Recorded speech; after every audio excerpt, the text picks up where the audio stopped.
আজকে আমরা এই নদীতে এসেছি শালগ্রাম শিলা পুরোতে।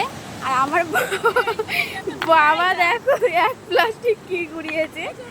হ্যাঁ হ্যাঁ, ওটা নিলে ভালো হয়,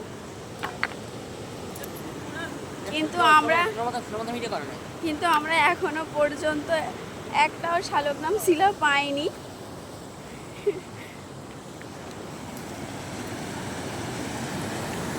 এই নদীর ধারেগুলো আমরা দেখেছি, ঠিক আছে, মানে আগে এসে খোঁজা স্টার্ট করে দিচ্ছিলাম, খোঁজা টোজা হয়ে গেছে, একটাও পাইনি, এখন ভিডিওটা করছি।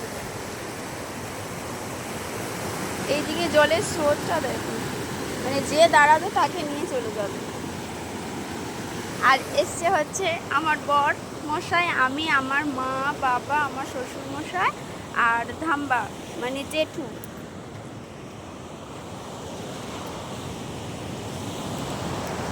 আর আমরা এসেছি নেপালে, ঠিক আছে, তোমরা তো জানো যে নেপালেই শালগ্রাম শিলা পাওয়া যায়, ওই জন্য আমরা এই নদীতেই এসেছি। আমার মা খুঁজেই যাচ্ছে, কিন্তু একটাও এখনো পর্যন্ত পাইনি। ও বাবা, তুমি এক প্লাস্টিক কি ঘুরিয়েছো? কি কই নারায়ণ শিলা কোথায় ঘুরিয়েছো দেখি? আদৌ নারায়ণ শিলা ঘুরিয়েছো না অন্য শিলা ঘুরিয়ে নিয়ে যাচ্ছে বাড়ি? দেখি, এটা হচ্ছে নারায়ণ শিলা না? নারায়ণ শিলা এই নদীতে পাওয়া যায়।